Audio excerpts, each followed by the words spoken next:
everybody, I'm Nathaniel Dodson from tutvid.com, and today we're going to talk about call-out titles or call-out tags in Premiere Pro, how you can create them from scratch. What does it look like? Well, here's something on my desk. There's what it looks like. You just have it kind of pop out of an object in your video and then rescind back into the ether, into nothingness. It's a really cool and elegant and just a neat way to showcase and highlight or emphasize something in your video. A really cool effect. Now, if you do enjoy this tutorial, make sure you subscribe to the channel. That's tutvid, so you can check out all of the video editing and Premiere Pro tutorials that I have on the channel, and also never miss one in the future if you keep up with your YouTube subscriptions. And if not, hey, hit that little notification bell. That never hurt anyone down there. So let's jump in and check this thing out and get started. So here we are in Premiere Pro, and let's just talk about a couple things before we get down to the nitty-gritty and start creating this stuff. I'm working with a new project. So up here under File, New, Project, I created a brand new project for this because we can import this project. Let's say we create 10 different call-out tags. We will be able to import this entire project into other video projects we're working on, so we can quickly sort of create this moving template that's going to have 10 or 15 or more different call-out tags, so we can use it in all of our projects, and we don't have to recreate all this animation every time we want to use one of these call-out tags. So that's why I'm working with just a fresh project, and I'll show you how to import this into your projects once we create all the animation and stuff. That's why I'm working with this project. And as far as my sequence here, I just created a brand new sequence here under New Sequence. My sequence settings are, I'm just going with kind of a standard 30 frames or 2997 frames per second and a frame size of 2560 by 1440. If you know you're just working with 1080p stuff, you can go 1920, 1080. If you're working with more 4K stuff, bump it up to 39 and so on and so forth. So I just find that it's easier to work over black without any distracting video in the background. I can adjust all kinds of timing and position stuff later on. And of course, normally this would probably be something you'd be doing in After Effects, but you know what? This is a Premiere tutorial, and maybe you're just more comfortable in Adobe Premiere Pro. So that's why we're doing a tutorial in Adobe Premiere Pro. So I like to get this whole thing started here by grabbing my rectangle tool, which is underneath the pen tool. And you can see here I'm just working with an empty timeline. I'm going to drag out just a little rectangle, maybe something kind of like that. That'll probably work. And it's just bright green. The green color, I've already got it preset here. 82 BD04 is the exact color that I'm using. And you can see this graphic object has been placed on our timeline. It's about 15, a little bit more than 15 seconds long, or I should say 15 frames long. That's not 15 seconds, 15 frames. And we need to add some text to this rectangle object. Now, I'm going to just collapse this rectangle over here, and it's showing up as a shape object in the Effect Controls panel. It's the way that the newer versions of Premiere Pro deal with shapes. So what I'll do is I'll grab my type tool right down here, and I'm just going to click out here over the box, and you can see it's adding a text object just beneath my shape. And I'm going to type out the word Cessna, and then I'll say like Skyhawk. I believe that's one of their airplanes. And then I'll just add some random numbers like G2200 or something like that. That's great. And I'll just hit the escape key to just commit that change. And you can choose whatever font you want. I like this Bebas font, and I think I'll go with Book. We could try setting it to regular. I think that's a little bit too heavy for what we're doing here. I'm going to go with Book. And then I could size this down just to make sure that it fits here within our rectangle. In fact, I'm going to zoom in a little bit by coming down to my little drop-down menu, and maybe I'll go like 400%. Maybe 400% is a little bit too much. Let's back it out to 2. And I could grab my text, of course, and move it around. I have my just selection arrow chosen here, but I need to size this down. So here's our sizing slider. Right now it's at 81, and I'm just going to start knocking it down in size, maybe right around 58, and I'm also left aligning this. Now, if you look here, the name of the sequence is call out from left. So the call out is going to begin on the left, and these tags are going to shoot out toward the right. So I'm just keeping that in mind. I'm going to drag that up and try to align it there within my little shape. And I can just click and drag it and just get it exactly where I want it to be. Maybe that's fine. But when I deselect it, you know what? It's fine. I can live with that. That might bug me a little bit though. Let me just move over here. Down beneath all the text settings, we have this transform option. Let's bump that open. And right here, the Y positioning is at 708. Let's just increase that just a couple, bring it up to like 710.9. In my case, I think that looks better. It just looks like vertically the text is aligned the way it should be. So this is our first text object. I'm just going to collapse this. We have both a shape and a piece of text on the same sort of layer here, if you will. It's technically not a layer, but if you think about that, it keeps things a little simple. So now let's go ahead and we're just going to drag this object out, just increase the duration of it a little bit. We can always trim it down a little bit later, but I want to animate this. I want to make the green sort of lick out and then the text quickly follow after it. So here's how we're going to do that. Select that object, and we're going to come down here to our shape first. And what we want to do is come down here to the transform option, and we have this scaling feature. Now, I need to uncheck uniform scale because we want to just mess around with the horizontal scale. We want to change the width. But here's a very, very important point when you're playing around with the scaling. If I set this back, well, you know what, I'm just going to hover over the number, see that little scrubby arrow that appears? I'm going to just scale this back. You can see how automatically it's shooting out from the left toward the right? And it could continue on if I stretch the horizontal scale past 100. The reason that's happening is because if I click on this little icon here, this little like move icon, you can see this little crosshair thing up in the top left corner. That's the anchor point. It is from this point that scaling will take place. So in the same vein, if I change vertical scale, it's going to be scaling like down from the top here. If I start reducing vertical scale, see how it's like coming down from the top? We never actually set that. That's just kind of the default anchor point location here in Premiere Pro. Now, messing around with anchor points is a little bit of a pain in the butt in Premiere, but there is this anchor point option down here. It doesn't move the anchor point so much as move your artwork. And you can see here, if I start shifting the anchor point, I could technically shift it over to the other side, but it's probably something you want to do early on because like you got to move your text over and everything kind of has to be moved with it. So just know that the anchor point is going to determine where the animation sort of stems from. Now we're moving from left to right, so it's nice and easy for us. We're going to work with horizontal scale. What I'm going to do is I'm going to move down my timeline 30 frames. So I'm going to hold down my shift key and tap the right arrow key 1, 2, 3, 4, 5, 6. That moves 5 frames per nudge, if you will. Then I'm going to come back here to horizontal scale, and I'm going to click on this toggle animation stopwatch, and it's going to drop a keyframe right there. Now I'll move the playhead back before this, and I'm just simply going to reduce the scale from 100% to 0, hit my tab key, see it drops a second keyframe, and now Premiere has animated between these two keyframes this green animation. Now I'm going to make sure I can see the very beginning of my object. I'm going to drag this frame and it'll click to the very front of the object. So as soon as the object appears, the animation will begin. Don't worry about the text getting crazy. That's just because I have the quality over here set to 1/8 just so it moves a little bit faster for us. Now I'm going to drag out a selection over both of these keyframes. I'm going to right click and I'm going to choose to ease these out. It's just going to give us a little bit of a more pro looking and smooth animation as it carries on through. Now, in order to reveal the text, we got to kind of mess around with the mask a little bit. And if you've never worked with a mask, don't worry, we'll make it easy here. I can collapse the shape options here. We're going to open up text. We're going to work with text. And I am going to choose this little rectangle here. And you can see what it says, create 4-point polygon mask. I'm going to do that. And you can see it gives me this box right here in the middle of the document. I'm going to move this box over. Maybe kind of like this, and I'm going to click the top left corner. I'm going to hold down shift, and I'm going to click the top right corner, and then I'm going to hold down my shift key and tap the down arrow key just to move that rectangle down. I'm going to grab the 2 points on the bottom by shift clicking them. I'm going to hold down shift and nudge that upward. And I will also grab these 2 points all the way out here, although you probably don't really need to mess with these out here, but just for the sake of cleaning things up a little bit, we'll just move that in. To show you exactly how the mask works, let's just hold down shift and keep moving the mask all the way across the face of the text. And you can see anywhere that the mask is not sort of cutting a hole into, the text just straight up disappears. This is great for us because we're going to animate this. We want our text to begin uncovering a little bit after the green begins to head out. So maybe like right around there, you can see we're 10 frames into our document, 10 frames into our video. And we're going to come over here to mask path and choose to toggle the animation for this. So we're going to place our initial keyframe there, and we will have the animation finish a little bit beyond when the green box finishes kind of unfurling. So we'll make sure we have our mask path selected. Make sure if you have to reselect the mask, you can just select the mask there. We have our playhead in position. We can just hold down shift and make sure we click on those 2 edges of the box. Whoop, I only grabbed one of them. Make sure you select both of them. There we go. Hold down shift and tap that right arrow key and just uncover all of the text. If you just uncover the whole green shape, you'll always be good because your text is never going to move off the green shape. You're going to have to expand all kinds of things if you want to do that. And you can see here, if I check out the animation, I have this mask uncovering my text. And over here, you can't really do your easing in and out on these keyframes, but don't worry about that. It's still going to look pretty nice and smooth. In fact, I'm going to bump my render engine here up to full, and let's just check this out. Let's see what we have real quick.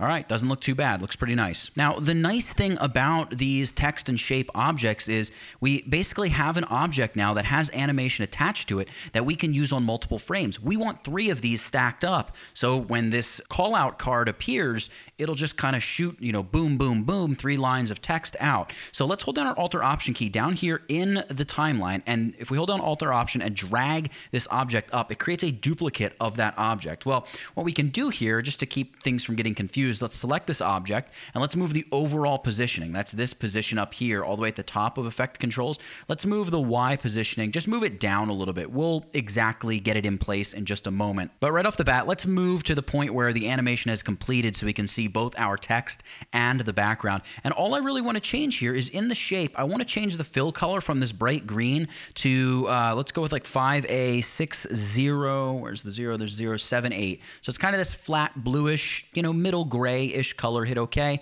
you can see the colors, I think they kind of go together nicely. And the other thing that I want to change is the overall scale. So this is going to take all this stuff, the shape, the text, the animation, it's going to scale it all down for us. And I want to scale it down to like 60. I'm probably going to go with 61%. You can see, there we go. We have a nice looking subtitle. And I'm going to take the positioning options up here, 1280 by 828. And now we got to kind of mess around with these because we want this to line up pretty much as exactly as we can with the left edge of this box. So I'm going to first bring this up to the point where we're pretty close, right, like that, and then I'll bump it down 20 from here so that you can see that's 760. So I'm going to bump it down to 780. There we go. That's a nice little 20 pixel gap. And then let's move the positioning back and try to get it, you know, we got to kind of align it by eye here. So 1168, that looks about perfect. Maybe 1167, bump it back 1 pixel. I think that's about right. Whoop, let me undo that. And you can see here, we now have 2 of these boxes that just kind of flap out. You know, 1167 is not right. Let me bring it back to 1168. I think that looks good. And all we need to do here with this guy is just change the text here. So I can select the text. I can grab my type tool. I can just highlight in there. I can grab all of this text. And I'm going to change it to say like training, air, if I can spell it correctly, aircraft. There we go, something like that. I'll commit that change. By the way, I'm committing the change by hitting the escape key. Just a nice quick way to commit your text changes here in Premiere. I'm going to grab my side sort of scroll bar over here. I'm going to move down a little bit because I want to duplicate this training aircraft card now. And I'm going to just hold down Alt-Option, drag that up. And now we made this one 20 pixels beneath the green bar. So I want this to be 20 pixels beneath this one. So I'm just going to start knocking this down, try to get it to the point where it lines up 819. So I'm going to go 839 on the Y. And you can see there we go. We're now spaced out exactly as we should be.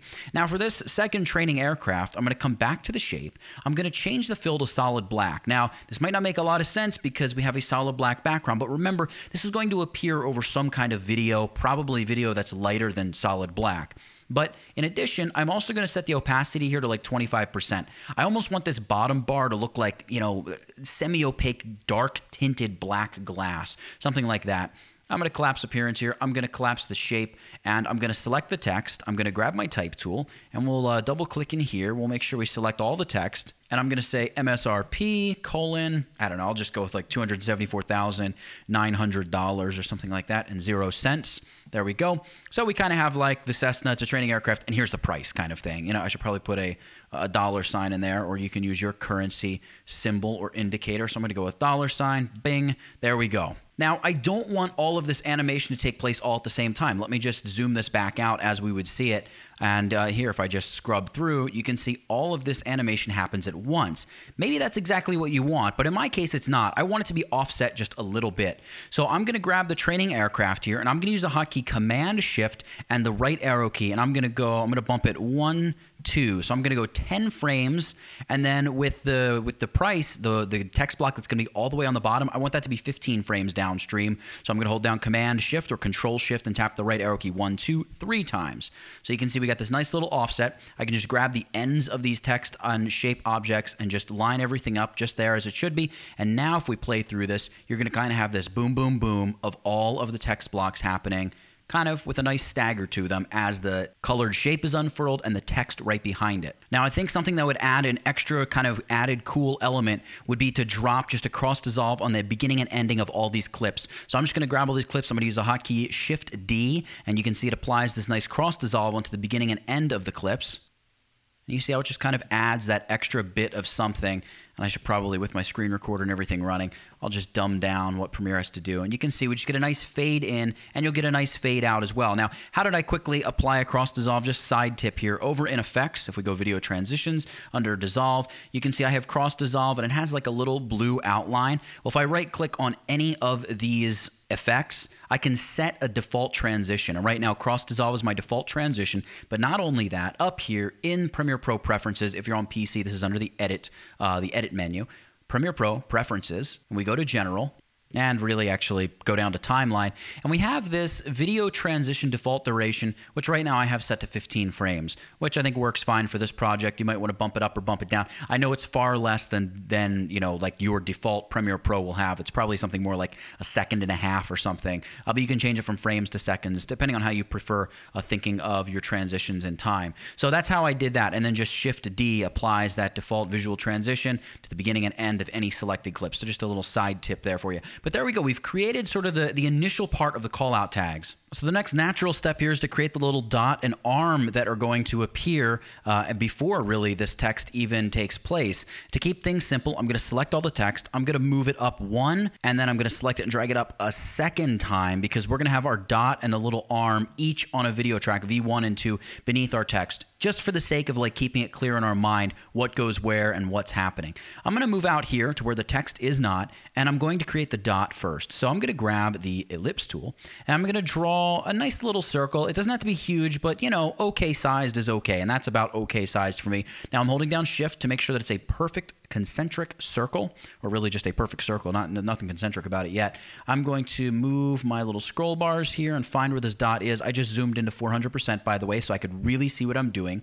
And the first thing I want to do is talk about scaling this up and down. Now, remember before we talked about the anchor point. So part of the problem that I'm going to have here, if I grab my selection tool, is that the anchor point is in the top left corner, but I want to scale this dot up so it looks like it's zooming from the middle out to its full shape. A little bit of a problem if the transform, or the anchor point really, is up in the top left corner. Well, I should have mentioned this before. See that little icon under my mouse cursor? That means I can actually click and drag the anchor point, and you sort of can feel it snap into what I guess it thinks is the center. That doesn't really look like the center to me. So what I'm going to do is, once I drag it to where I think it goes, I'm going to come over to Effect Controls, under Transform, go to Anchor Point, and I'm going to nudge it this way and that way to get it right where it goes. Now, a little trick is you can move it over to one side, and then you can see like, yep, there we go. We're exactly where we should be. And I can see here on the Y that's 27.7. So if it's a perfect circle, in theory, 27.7 should be perfectly in the middle, right, like that. So that should be the perfect center there. I'm going to close Transform. I'm going to open up Appearance. We want to get rid of the fill and just give this a stroke. Now, I have my stroke set to 7 pixels for the stroke width, and that's just what I'm going to roll with here. So I'm going to go with a 7 on the stroke. That's great. Now what we can do, right-click on the shape, choose to copy it, right-click like out here in the open area and Effect Controls, and just paste a second copy of the shape in. I'm going to open this up. We're going to dump the stroke. We're going to add a white fill. You can see what it looks like. I'm going to move down. I'm going to move down here to Transform, and I want to try setting the scale to like 50%. And you can see we've got this nice dot in the middle. 50% might be a little too small. Let's go with like 60. I think that might be a little bit better. Maybe I'll bump it up a little bit. Let's try 61, something like that. And you can see it doesn't look like it's quite the exact center because that circle looks a little bit off. So I'm going to make sure I select that circle. Let's try nudging the size of the circle up until the circle looks kind of smooth, something like that. It still kind of has a funky edge on the top and bottom. That might just be the quality of my render here, but it certainly is throwing off the balance of the circle. Now remember, it could be that it's just not exactly in the center, in which case we can take the position and just like nudge it over or nudge it down one, but I think that just made matters worse, so I'm going to undo that. Maybe if I push this up to like 738 exactly, and then just 603 exact, maybe something like that. That brings to about the center. That looks pretty good. I'm going to collapse Appearance, and I'm going to collapse that shape, because what we want to do now is create an animation where the center dot comes shooting out from the middle, expands to the size of the full shape, and then contracts to just its sort of smaller version of itself. So what we'll do is focus here on our animation timeline, this guy right up here. And I'm going to work with the inner shape first. That's the shape here on the bottom. And you can see this is the one scaled to 65%. I'm going to move my animation timeline 8 frames inward. So I'm going to hold down Shift and tap my right arrow key once. That's 5 frames. 1, 2, 3, There we go, we're 8 frames in. Now, what I want to do is I want to hit this little toggle animation stopwatch. Now, just remember whatever your number is here. Mine's 65, yours might be different. Mine is 65, but I want to set it to 100 right here because I want this to get as big as the stroke, all right? And now what we're going to do is we're going to move about 5 frames further, 1, 2, 3, 4, 5, and we'll set this back to 65. And then what we'll do is bring our playhead back just somewhere before this 100% keyframe, and we're going to set the scaling to 0. And I'm going to select all these keyframes. We'll right-click. We'll ease this out, and I'll grab the first keyframe and just make sure I move it all the way to the beginning of the graphic clip. So it's all the way here at the beginning of the graphic clip. And now if we just quickly drag through this, you'll see we get this animation. Boom. And you can see because see how it's drifting off toward like that top left corner? It's just the transform handle is not quite where it should be. But you know what? It might actually turn out to be kind of a cool, you know, mistake effect, right? Art is not about not making mistakes, but rather finding the mistakes to not get rid of. So in this case, we're not going to get rid of that little mistake or inaccuracy. The anchor handles in Premiere are just, they're generally a pain in the neck. We've got our initial shape. Now, what I want to happen is I want this shape to begin at 0% opacity, and once it fulfills its animation and gets to this point, it'll be at 100% opacity. So let's make sure we're right here over this keyframe. You can use the next and previous keyframe arrows right here to make sure, there we go, I'm at the previous keyframe. Next keyframe, I'm lined up perfectly. I'm going to hit my toggle animation down here for the opacity parameter. It's going to drop a keyframe. We're at 100% opacity. Move back here, kind of close to the beginning, and we'll set opacity to 0. And we don't need to add any easing to these keyframes, but at the very beginning, it's now going to start at 0% opacity, zoom up, and then by the time it completes its animation, be solid white. Now, the problem is when it gets to the point where it's as big as the stroke, it's at this point that I want this stroke to appear. So we're going to make sure our playhead is aligned perfectly with this keyframe. And I'm going to open up that stroke shape, right? And we'll come down here to its transform. All we need to do is toggle the animation, basically. We're going to choose to toggle the opacity, toggle keyframe, and we'll just move back 1 frame here. So I'm going to hit the left arrow key 1 frame, and here I'm simply going to set the opacity to 0. So we go from literally having no stroke to bing, in 1 frame, the whole stroke appears. All right? So the way that looks is just like that. It's a very fast animation. And if I zoom out, so we're not just, it's just not way up in our face, you can see here when I play this, bing, we just get this nice little kind of dot explosion effect right here in Premiere Pro. This is not After Effects, remember. And now that we have that, we can create the arm that's going to connect our little animated dot to our actual call-out tags, or call-out titles, I should be calling them. I don't know why I keep calling them call-out tags. Kind of, they must look a little taggy to me more than titly. But call-out titles, I'm going to extend the dot graphic a little bit longer than those graphics. And when I come in here, I'm going to make sure I deselect any graphics that may be selected. I'm going to choose my rectangle tool, and I'm going to zoom into 400%, and I will use my little scroll bars here to move over because we want to create a very thin vertical bar that's about as tall as our call-out titles. So I'm just going to drag out a vertical bar about probably like that. You don't want it to be too thick, but you know, too thin isn't good either.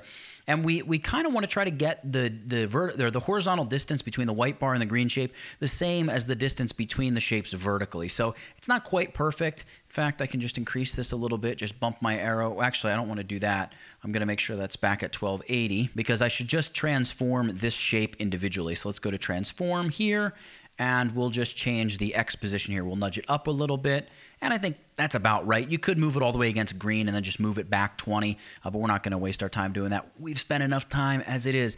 All right, now that's approximately as long as it should be. I'm going to zoom back out to 200% here. And we want to just create a diagonal bar. We're going to have to move this dot again. Don't worry about that. I'll take care of that in a second. The dot actually needs to be scaled down a little bit too. It's just a little too big. It's kind of obscene. And you can see also down here on the timeline, by the way, Premiere has created this graphic all the way on top of everything else. I don't want it all the way up there. I want to move it down here to video track number 2. And I'm going to just drag this out to make it as long as the dot graphic underneath. The reason I'm doing that is because I just kind of want all of this to make sense. Because the first thing that's going to appear is going to be the dot. So I want that to be kind of first. Then we're going to have our bar appear, and then we'll have our graphics appear. But we're going to work on all the timing in just a minute. I want to just create this bar here with all of this animation in its completed state. So I'm going to select the second graphic here, and the second graphic is our arm bar. And what I'll do is I'll grab the shape here in Effect Controls, right click, I'm going to copy it, and we already have the width down perfect, so we're just going to paste this exact shape. I'm going to open it up, and I'm going to move down here to the transform options, and I'm going to set rotation to, I don't know, like -60. Let's try that, see what that looks like. That might be just right. Let's change the positioning here. Let's knock this down to maybe like 750. See what that looks like. That's a bit too far over. Let's try 800 even. It's going to move me back over, but I still need to go up a little bit more. And then I just want to get this so this is lined up, as you can see, exactly with the vertical part of the line. And now we'll adjust the Y. I'm going to nudge this down. It's going to push me up, up, up. I just want to get this so it's kind of lined up exact, or as exact as it can be. I need to push this over a little bit, just like that. That might be about right. Let's deselect. Looks pretty close. Now you can see the angled line, not anti-aliased, all the greatest. The vertical line looks much better. But let's select the dot that's appearing right here. That's the bottommost graphic in our timeline, if you will. And we're going to change the global scale. Let's change it to like maybe 50%. That might be about right. Yeah, that's probably good. At 50%, really the thickness of this arm probably should be a little bit less. But again, let's not fuss too much. Let's change the position here. I'm just going to drag the X over. And then I'll change the Y by dragging that toward the left. That's going to move the dot up. And I basically want to make this so the arm is coming out of the approximate center of the dot. Premiere tends to be a little sluggish when you're working with these graphics and pushing and pulling and moving things around. Again, it's not After Effects. It is Premiere, and I guess you could say it's not technically meant to do this. But hey, if you can do it, how can you really say it wasn't meant to do it? Because we can do it. So you can see there we have our dot and the arm coming out of the dot. Now, it's not quite the way it should be, because at this point, if we started our graphic at nothing, we just have this white bar that appears and there's nothing there, and then a dot shoots in as these lines shoot out from the bar. So we really need the bar to appear. But I want the bar to appear at the end of the dot animation. So let's hit the eyeballs here and just shut off the text real quick, just so it's not distracting us. And I want to just look at what we've got. We have a dot appearing and a bar that's there. So I want to wait until the end of the dot right there. And the moment the dot ends, this is where I want this graphic arm to begin. So if I move to the edge of the object, I can just drag it over and trim it to that point. And then honestly, let's just keep it kind of stupid simple here. Go to Effects, go to Video Transition, and just drag a crossfade onto here. But we'll make it a fast, like 5 frames crossfade. So click on your sequence here and hold down Shift and tap the right arrow key. 5 frames, good enough. Let's just shrink that transition down. And we can see here, when we play through this, bing, boom, the arm just appears. We don't have to worry about any fancy animating. If you wanted to, you could animate a mask and, make the arm look like it's crawling out. You could do that. We've already covered how to animate a mask to uncover something with the text object. And then once the arm appears, maybe right at the end of the crossfade, why not? At this point, we can have our text begin appearing. So let's move that to right there. And now this is the actual length of this little call out title. So let's just grab these 2 graphic objects on the bottom and trim everything to a little over 3 seconds. So 3 seconds and 3 frames. And let's just play through this real quick and see what we've got. Let's uncover everything. And I'm going to reduce the quality like a quarter here. Let's just check it out. You can see, there we go. Looks super pixelated because of the quality. In fact, I'm going to hit the letter I to mark an in point, move to the very end of it, mark an out point. I'm going to go sequence in to out, and I will just quickly render through this whole thing so we can actually preview it kind of at full quality here in just a second. Just going to dump my in out points. Let's play through this and see what we got. So there we go, pretty cool. And actually I could back this out to actual size, and that's actual size. So there we go. That's the call out title. Now, if you want to know how to apply this to video, well, let me show you just how to do that. You technically could stop the tutorial right now, but let's talk about applying this to a video project. I'm gonna select all of these objects. I'm gonna right click and just choose to nest them. And this here, we're gonna call out -left, and I'm gonna hit OK. You can see there it is. A nested sequence, call out left, just as its own single simple object, just for the sake of housekeeping. Now I'm going to go and I'm going to close this project and open up another project. And here in this project, I have this airplane that's skimming across this lake, getting ready to take off. Not sure that it's the appropriate landing gear, but I guess he's the pilot. He knows better than I do. But we're going to add a call-out tag here and basically claim that this is a Cessna aircraft of whatever model and MSRP and all that other stuff. We're going to use that call-out tag we just created, but we need to get it from our sort of template file, if you will, over to an active working project. Here's how you do it. Right-click here in your project menu and choose to import. When you're ready to import, find that .proj file, callout titles, and I called it that because within this file you might have 10 different callout titles. I'm going to hit import, and here's the important part. Project import type. If you just want callout titles that are like the left callout title, you could just import selected sequences and grab those nested sequences that we created, or just really the one nested sequence that we created, callout tag or title left, if that's all you know you want. I'm going to in fact choose that import selected sequences, hit OK. And you can see here we have call out from left. That's my big editing sequence. I'm just going to import the nested sequence, and I'm going to hit OK. And you can see here it is. I'm going to drag it down to place it beneath my, or next to my airplane video. And if I drag this in and just place it here, well, you can see number one, it's coming in with an audio track. Let me just delete this here. Let me just show you how to get rid of that real quick. Right click on that sequence and move up here to modify, choose audio channels, and let's just shut off the L and R audio channels. I'm going to move this up here so I can hit OK. And now when we drag this out, no more audio. That's nice. And now when I drag this over the plane, you can see the callout tag appears. Now, a couple kind of important things here.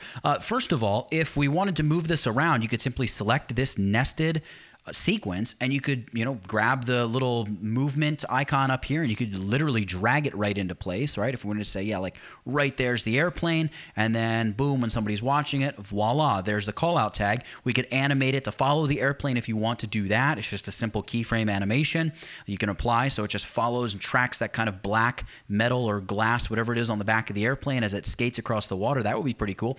But more importantly, what if we want a second callout tag? Well, right now, when you double click, we can just double click on this nested tag right here or in our project bin. So if I double click on that, it opens up and here's all that animation and stuff we created before. The problem is if I edit, or if I duplicate this, I'm sorry, like if I say, hey, move this here, and there's gonna be a second one over here, and this one, hold down Alt or Option, I'm sorry, and that will duplicate it. And then I've got my second one out here, and this one out here, we want this to be like the mountains or something, right? Like we're gonna say this is Denali National Park.